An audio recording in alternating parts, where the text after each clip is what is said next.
नमस्कार दोस्तों, धार्मिक कहानियाँ पूरा जरूर सुनें। श्री राम का हिरण को मारना। क्या प्रभु श्री राम मांस का सेवन करते थे? लोग यह भ्रम फैलाते हैं कि श्री राम एक क्षत्रिय होने के नाते मांस का सेवन करते थे। इसीलिए तो माता सीता ने उन्हें हिरण मारकर लाने के लिए कहा था। यदि वे मांसाहारी नहीं थे तो क्यों माता सीता ने हिरण की मांग की थी? कुछ लोग यह भी कहते हैं कि माता सीता ने हिरण के चमड़े की मांग की थी क्योंकि वह उस चमड़े का आसन या वस्त्र बनाना चाहती थीं। लोग सवाल करते हैं कि क्यों माता सीता ने हिरण के चमड़े की मांग की थी और राम भगवान उसे मारने भी चले गए, जबकि धर्म तो यह नहीं सिखाता। यदि ऐसा था तो श्री राम एक मांसाहारी थे? सवाल का जवाब: प्रभु श्री राम, लक्ष्मण और माता सीता ने अपना राजपाट और राजसी वस्त्र सभी को त्याग कर वनगमन कर गए थे। उन्होंने सन्यासियों के वस्त्र को धारण कर लिया था। वे सभी आर्षियों के आश्रम में रहे थे।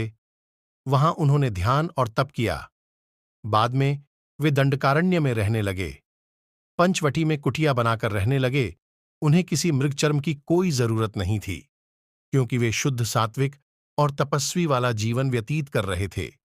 आपने कभी देखा है किसी कुटिया में किसी ने पशु की खाल लटकाई हो?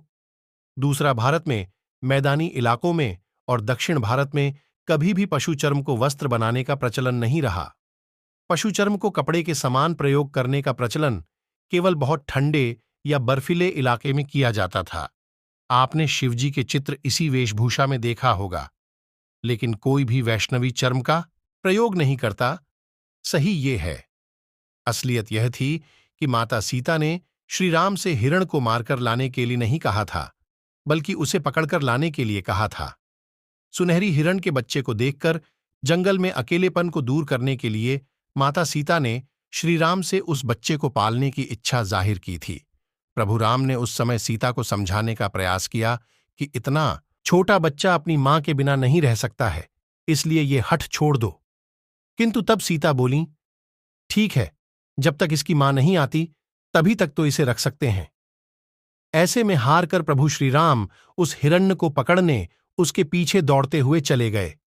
जब दौड़ते हुए वो हिरण एकदम से कभी दिखाई देता और कभी गायब हो जाता, तो प्रभु श्री राम समझ गए कि यह कोई मायावी है। यही सोचकर उन्होंने तीर निकाला और उसका वध कर दिया।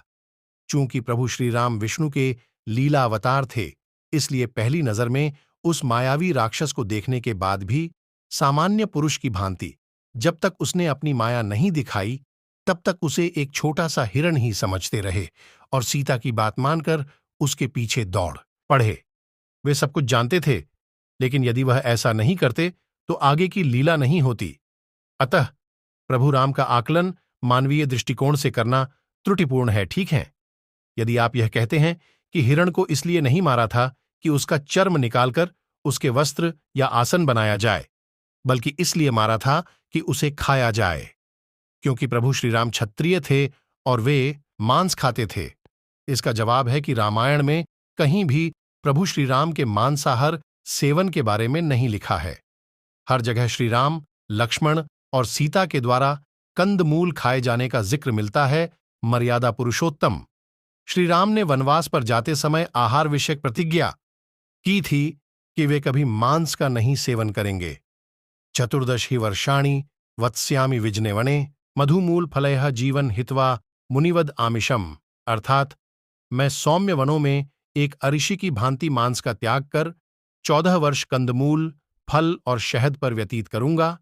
उपरोक्त श्लोक से यह ज्ञात होता है कि प्रभु श्री राम मांस सेवन करते थे, लेकिन वन जाने से पूर्व उन्होंने प्रतिज्ञा ली कि मैं मांस का सेवन नहीं करूंगा। लेकिन हम यहां स्पष्ट करना चाहते हैं कि ऐसा उन्होंने क्यों कहा। वे मांस का सेवन नहीं करते थे, लेकिन ऐसा उन्होंने इसलिए कहा कि क्योंकि उस काल में युद्ध के लिए जाने पर, परदेश में, जंगल में, मरुस्थल या कठिन प्रदेशों में जाने पर अक्सर लोगों को उनके मन का भोजन नहीं मिलता है, लेकिन मांस सभी जगह उपलब्ध हो जाता है।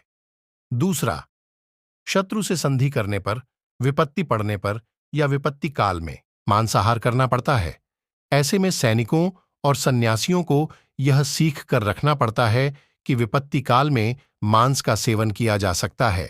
लेकिन प्रभु श्री राम ने यह प्रतिज्ञा ली थी कि चूंकि मैं जंगल में जा रहा हूं, तथापि मैं किसी भी स्थिति में मांस का सेवन नहीं करूंगा।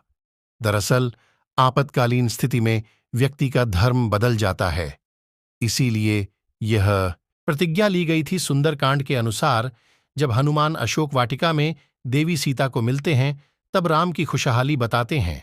वे कैसे हैं, किस तरह जीवन जी रहे हैं, उनका दिनक्रम क्या है, सबका वर्णन करते हैं। न मांसम राघवो भुंक्ते न छापि मधुसेवते वन्यम सुविहितम नित्यम भक्तमश्नाति पंचमम। अर्थात राम ने कभी मांस सेवन नहीं किया, नहीं उन्होंने मदिरा का पान किया है। हे देवी, वे हर दिन केवल संध्या समय में उनके लिए एकत्रित किए गए कंद ग्रहण करते हैं। इसके अलावा अयोध्या कांड में निम्नलिखित श्लोक निहित है, जिसका कथन भोजन का प्रबंध करने के पश्चात लक्ष्मण ने किया था।